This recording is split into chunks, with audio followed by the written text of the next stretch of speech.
Olá, meu nome é Brenda, estudante do programa Residência Pedagógica de Química da UFVJM.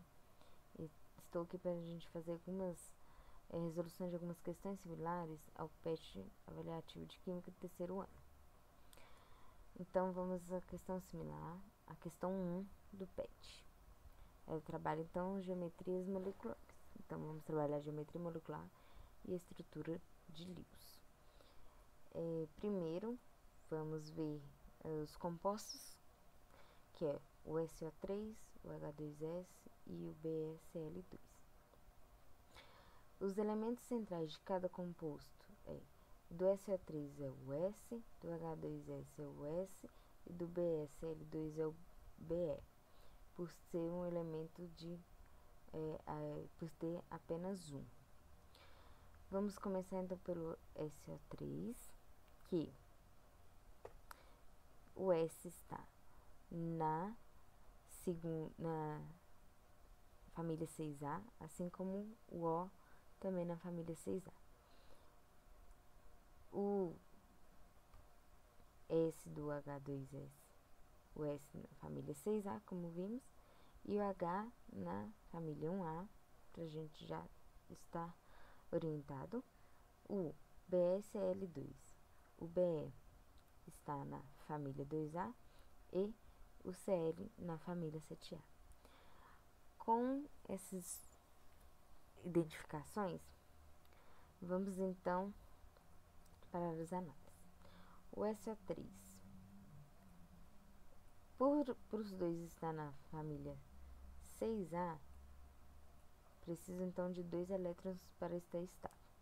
Então, temos o S, o elemento central, o oxigênio ao seu redor, que cada um vai ter 6 elétrons,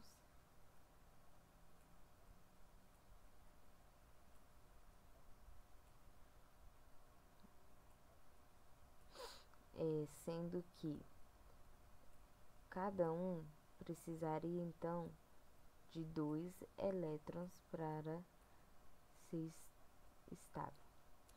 Vemos que o enxofre,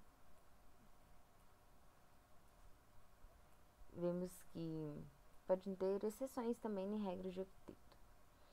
Com isso, podemos ter um oxigênio fazendo ligação dupla com o enxofre, que assim fica estável com 8 elétrons. Com isso, o enxofre, consequentemente, também está estável com 8 elétrons, certo? 8 elétrons. Então, para com isso, vamos descer esses pares de elétrons para cá, para facilitar.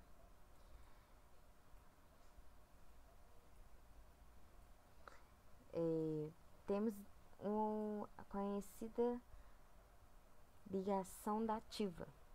O enxofre vai, então, compartilhar seus pares de elétrons com os oxigênios para que eles fiquem estáveis, não atrapalhando sua estabilidade.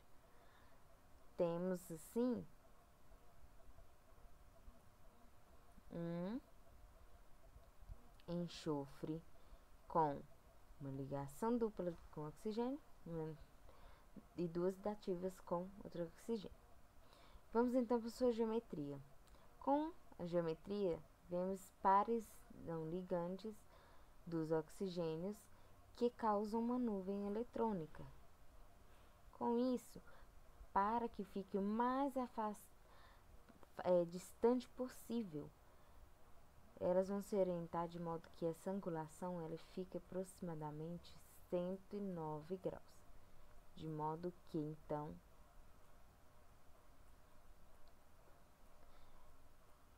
a sua geometria seja plana e trigonal, como vemos nessa figura. Vamos então para o H2S, da mesma análise, que sendo que o S é da família 6A e o H da família 1A. Temos S como elemento central e o H ao seu redor, com um elétron na camada de valência. Vemos então 1, 2, 3, 4, 5, 6. Sendo que o hidrogênio faz apenas uma ligação, cada um, e vemos que o enxofre possui 2 pares de elétrons não ligantes. Com isso, suas nuvens eletrônicas fazem com que essa angulação, para que fique afastado o máximo possível,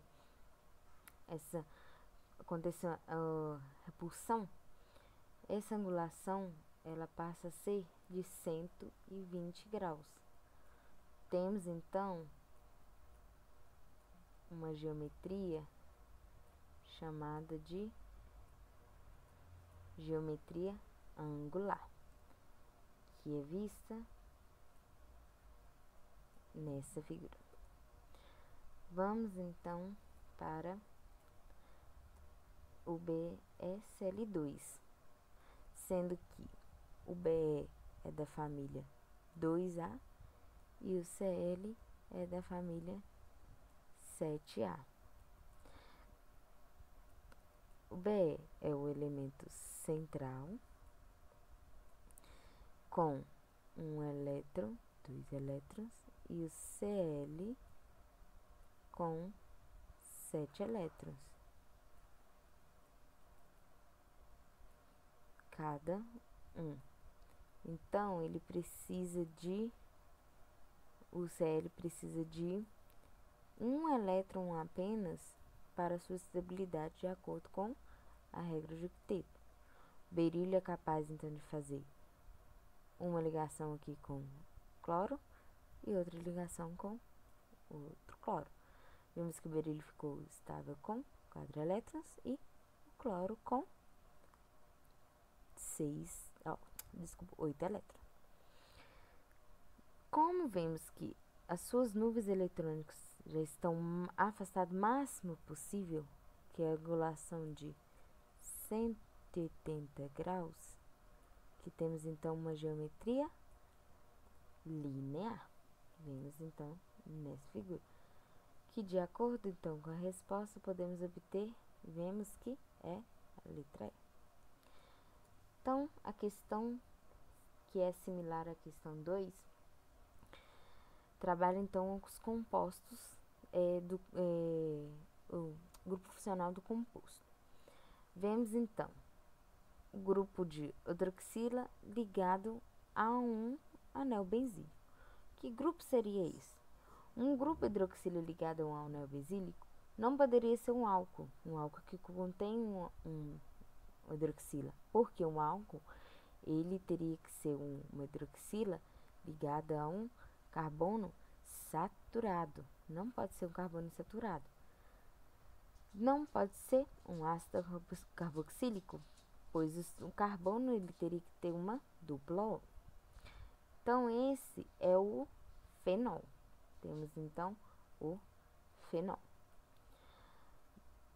Temos então este grupo que pode ser o éter ou éster. Como diferenciamos? A palavra éter e éster tem uma diferença de uma letrinha. Consigo diferenciar como? O éster e o éter também, um diferente do outro, é que um tem um oxigênio a mais que o outro.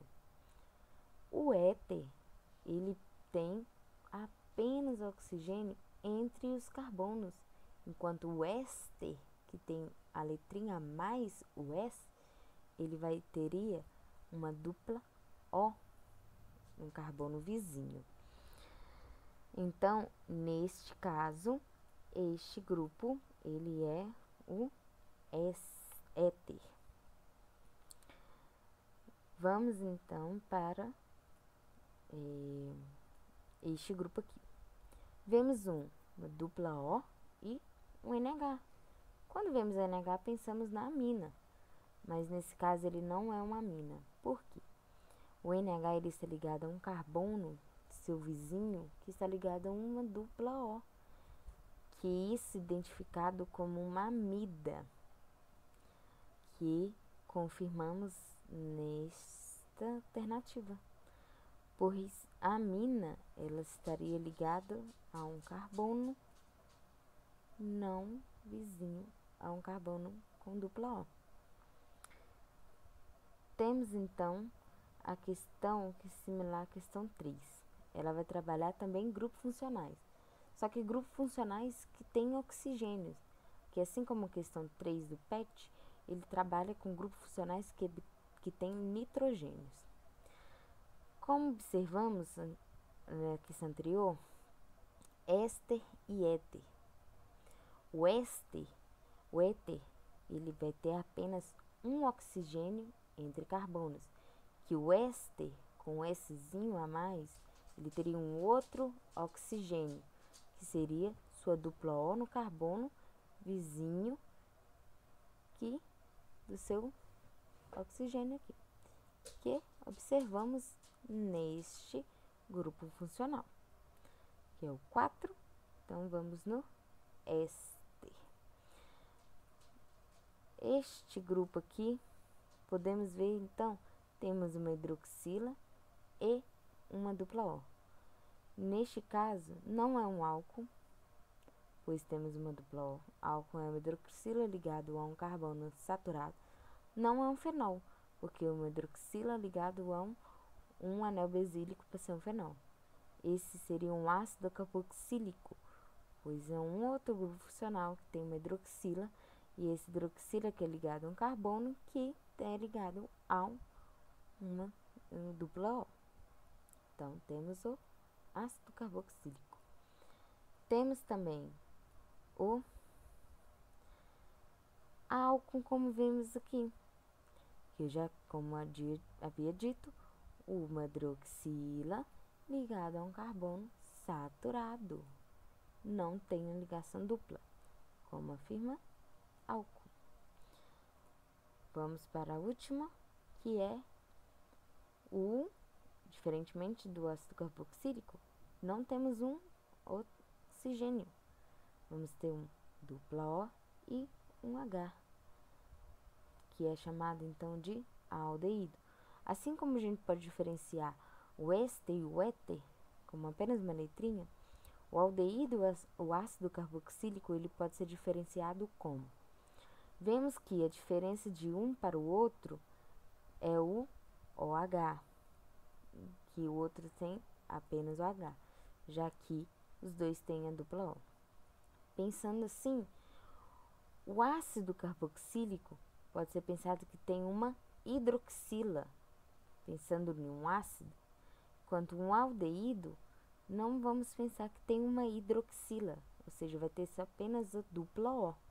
Então, identificamos que este composto é um aldeído, como a alternativa E nos mostra que cada grupo funcional é classificado. Então, essas questões são as questões similares ao do PET para ser analisadas. São questões um pouco diferentes, mas que são analisadas igualmente para serem ajudadas. Muito obrigada e até mais.